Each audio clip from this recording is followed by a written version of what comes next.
Alright, okay.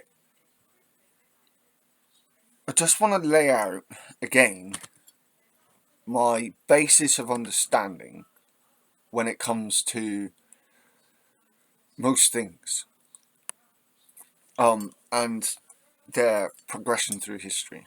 Now, I don't look at things from a human perspective necessarily.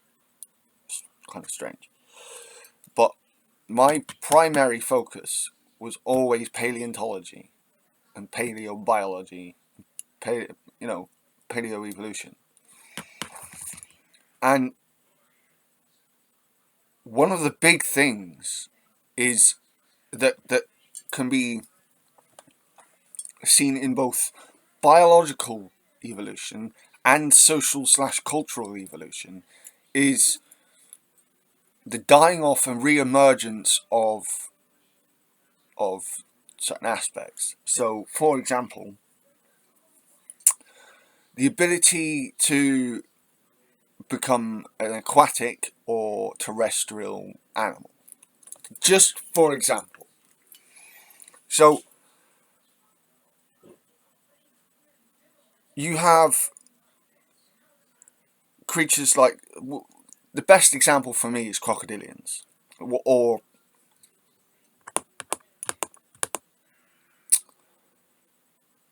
archosaurs. The whole archosaur family, including birds, various crocodilians and such. Now, you know, when it came to land-based creatures in general, vertebrates, we went from being marine or aquatic animals to land-based animals, and then special radiation happened, and some went back into the water, some stayed on land, some were transitional. Um, some, and in many cases, especially on it's a bit. The more correct term is crocodilomorph, but for people who don't get it, crocodilian, the family that crocodilians belong to, they've dropped and picked back up aquatic life many times. And it's the opposite's true. They've dropped and picked up fully terrestrial life many times. Now, I think a similar thing can be seen in social and cultural history, where you have, you know, um, for example, different Christian faiths or cultures where across Europe, where some, it kind of dies down and then comes back with a major force. Uh, it wouldn't surprise me if one day the Quakers come back to be a major fucking denomination, Christian denomination. You never know. Um, but with but whenever these things rise again, it's almost never as it was the same as it was before, and this is a product of evolution. Whilst another example, pulling from from paleobiology, okay, the evolution of pinnipeds. Now, you've got, and in this case, it's not a case of going from aquatic to terrestrial and back again. It's a case of the same body form turning up in a lineage where there was, the morph changed and then changed back, sort of. Again, it's all spatial radiation. Now, I think ever since the emergence of the Amnaya people into Central Europe and Southern Eurasia, and then the European side of it spreading across Europe, northwest and northwest, east, and south, we are like many different cultures popped up. They died down, and then they popped up again. Like, for example, the Christian, the Celtic pagan, the Celtic British pagan traditions were kind of changed slash stamped out under the Roman Empire, and then came back after the Romans left, and then kind of died back down again after the much bigger influx of Christian missionaries with their armed escorts. So and now it's popped up again, but it's never the same.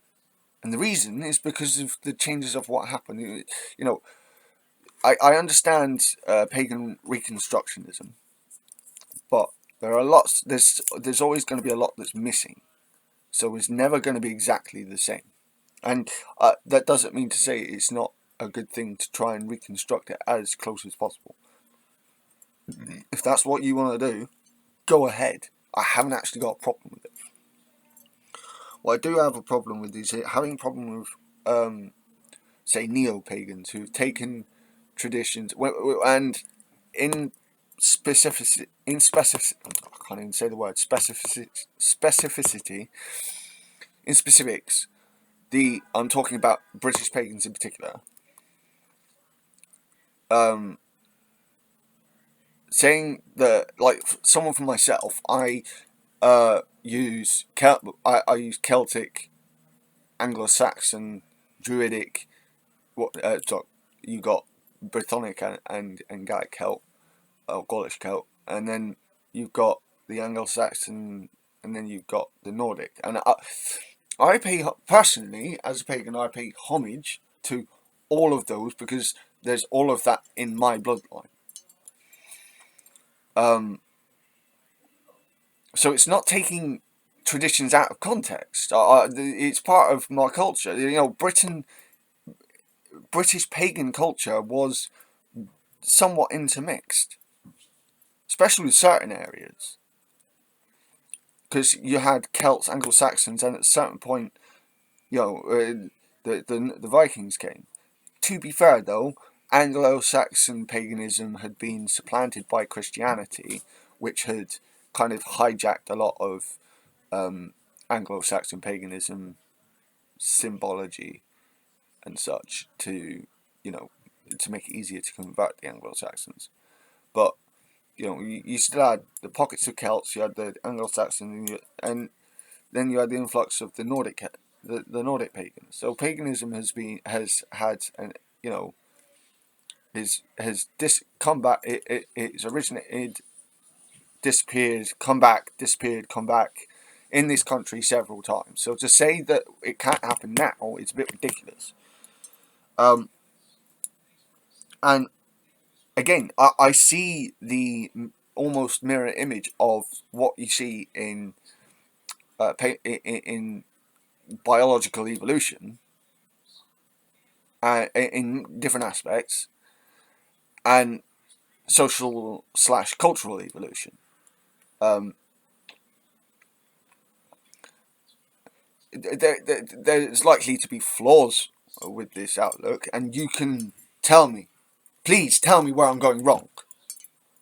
I have analysed the way I look at this, and it's possible I'm wrong in several areas, but I don't feel like I'm on the wrong path with this.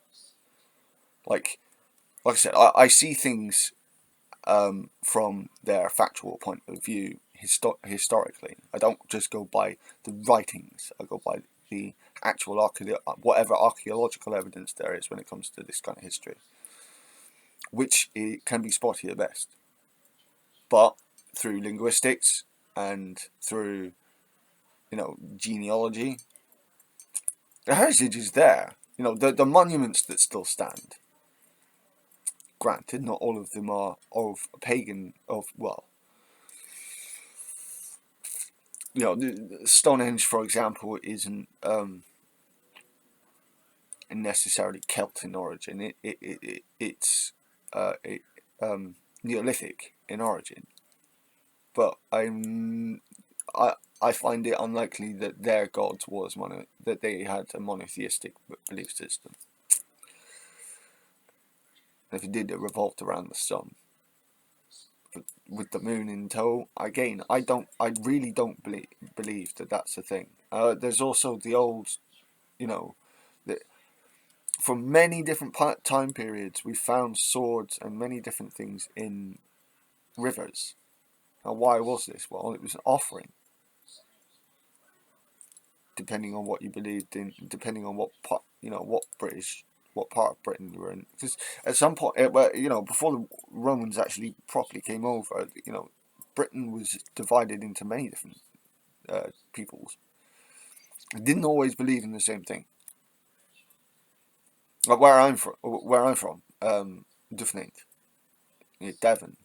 The Romans called it Dunonia, and that their translation of the god of the tribes of this area was Dunoni, but they also meant deep valley dwellers, the rolling hills of Devon, Dufnate. And then you had Castellani, you had what was it, Ingveani, I think, as well. And there's many others. You can look at it, go and look for it yourself. But Britain was separated into loads of different. In Scotland, you had the Picts and all sorts.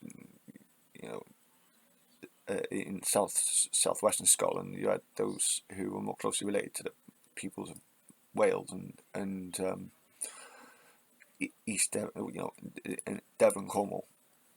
So yeah. Either way, so yeah, paganism, British, and this is in a British context, okay? But paganism has disappeared, come back, disappeared, come back, disappeared, come back many times, but it's never come back exactly the same as before. When we look at history, and it's the same when you look at body forms. When we look at body forms in the past, that there are shapes that are it's convergent evolution in a way. So you have different forms in the same line that will disappear and come back, disappear and come back. Such as with crocodilians or the crocodilomorphs.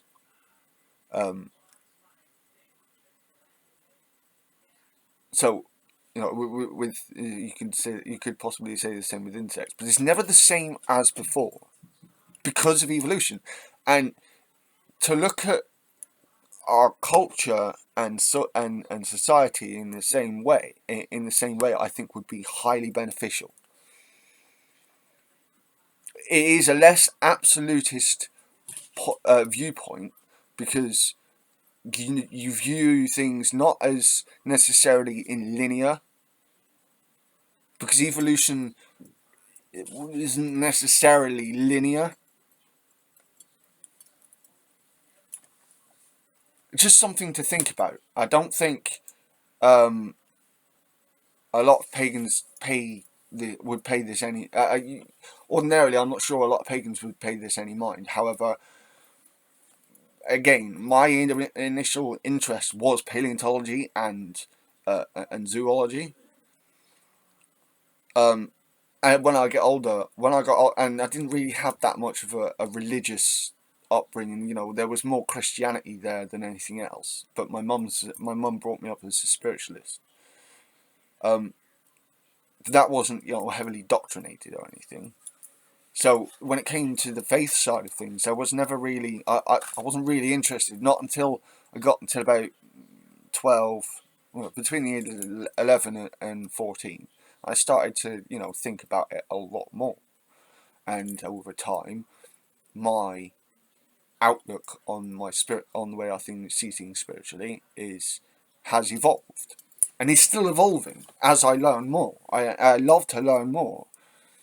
Listen, whenever I can be proved factually wrong, I would love for someone to show me the evidence. Not as a point of argument, but because I love to learn. If I'm wrong, I want to know why I'm wrong. I want to learn. I love learning. But it's not actually about having an argument. It's about having discussion. It's about communicating with people. This isn't supposed to come across as arrogant, but I think it could be beneficial. This is what it's Dorothy Fisker. It's wisdom that people may not have thought about. A thought process about, a way to think about these things that people may not ordinarily think about. When it comes to our history, again, for example, for British pagan history, in particular, British pagan history, whether that's Anglo-Saxon, Celt on whichever side you fall, or the Norse,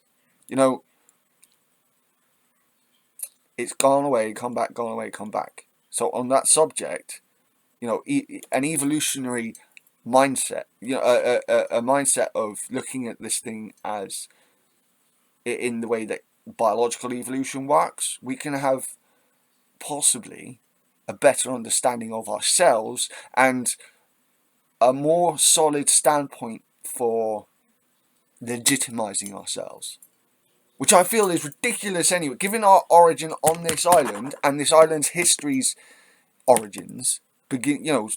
Paganism has played a huge part in our history. It's played a huge part in English language.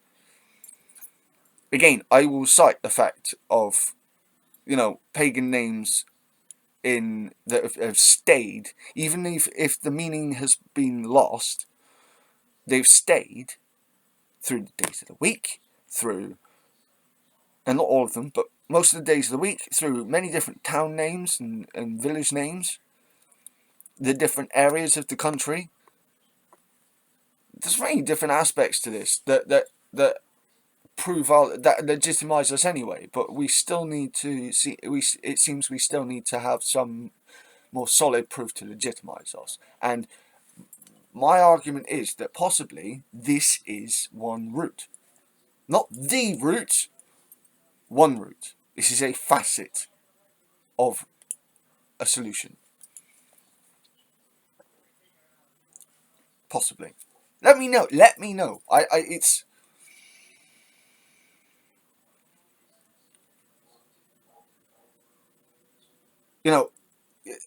different people are going to have different understandings of this, but this is where discussion comes into it. We're not...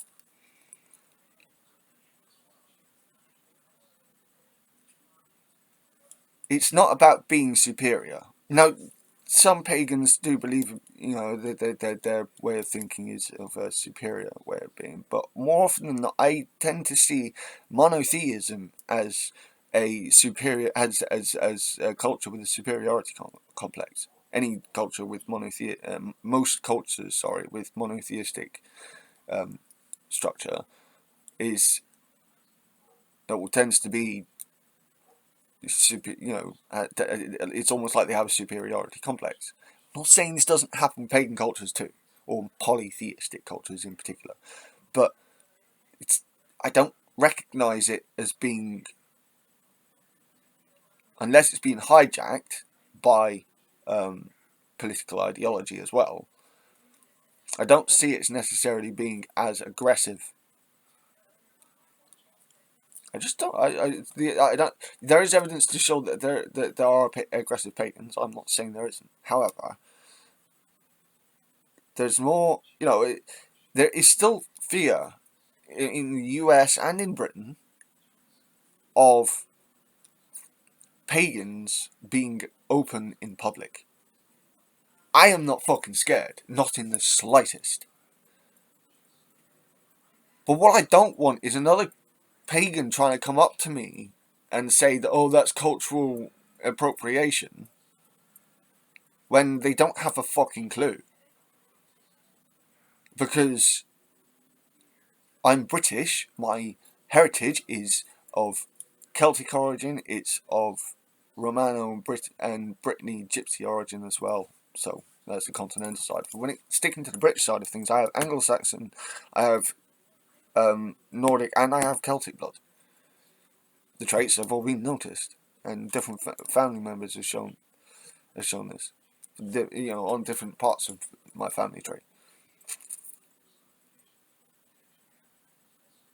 So it's not taking it out of context. However, the beliefs evolve. That's another thing. I was reading through the wiki thing of criticisms, and I know wiki can be argued against, but the criticisms of 2 secs phone call. Yeah. Anyway, I was looking through criticisms of modern paganism, and many pagan traditions have been criticised on the basis they bear little resemblance to the historical practices of which they claim to be revivals. But if we take what I've already said, and sorry about I got a phone call, but if we take what we've already said about what I've already said about an evolutionary mindset, whenever these things come back, they are never the same. Almost never the same. They bear resemblance, but they are either small changes or big changes to how it was done before. The Celtic ways of before the Roman invasion, or the Roman integration, however you want to put it, of Britain, was not exactly the same as when the Romans left a few hundred years later. Because then you have the Romano Brits and the Celtic, the Celtic culture changed because of it. The Romans helped to solidify Christianity here. When the Romans left, it kind of disappeared for a bit, and paganism returned. But again, it wasn't exactly the same. When the Anglo-Saxons came over, with their paganism, and again, that's already been noted, that when they came over, and then you had the Christians that came over and tried to Anglicize them, or not Christianize the Anglo-Saxon pagans. So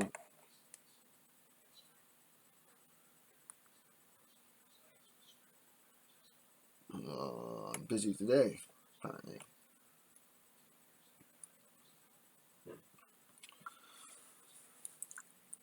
But it is never the same. It is never exactly the same. And I think the example of the fact that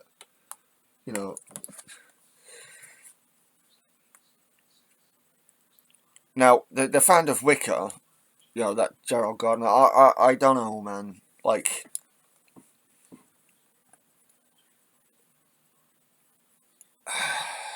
sure, I think he's influenced, but I don't think that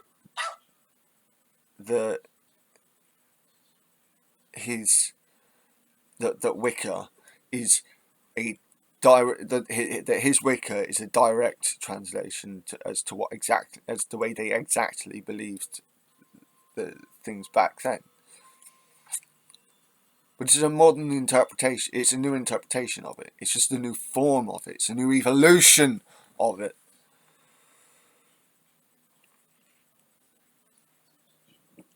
And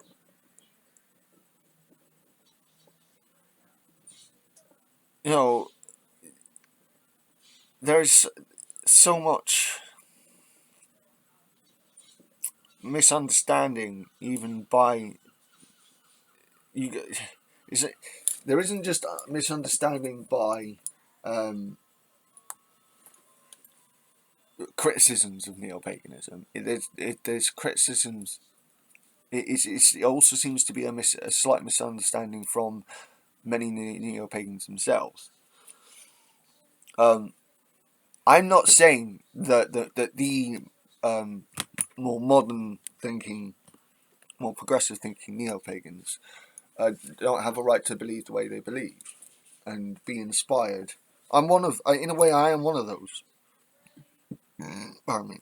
But again, I pay heritage back to my pagan ancestry, on the different areas of my pagan ancestry. And as that is in my blood, I do believe I have the right to do that.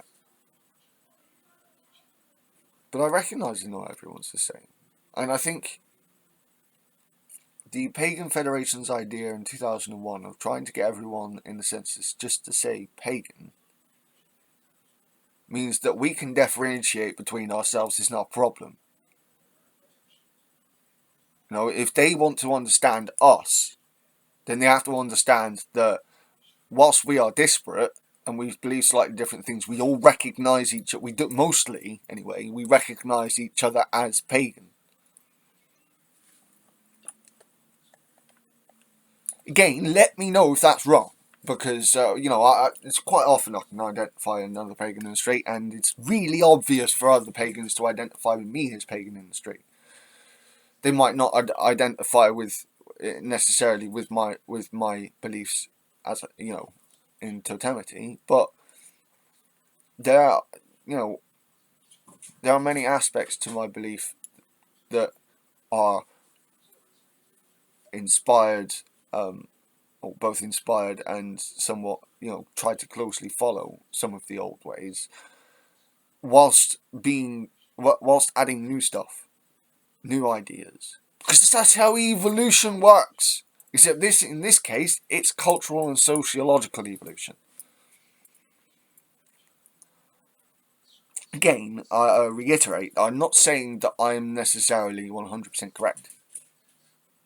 And if anyone has any criticisms of my thought process here, tell me. Please let me know. If you agree with me, let me know. If you agree with me somewhat and don't in some others, discuss it with me. We need to stop being afraid. Sorry for the interruptions. This has been this is something I've mentioned before, but I thought I'd make another specific thing about this. Just again, so people can understand where I'm coming from when I try to push certain things forward. Do understand that I don't think of these things necessarily in a linear fashion, because whilst time moves in, because as the way we know we see time moves in a linear way, doesn't mean that evolution necessarily does. It can be linear, and it can also be not. It can also be non-linear. So I think it's something that should be at least thought about. You don't have to fully accept what I'm saying, but at least think about it and let me know. Again, this has been some Dolkivista from Shadowita. Bless the Thursday from me, Freya and Lady Sif, and I hope everyone has a good day.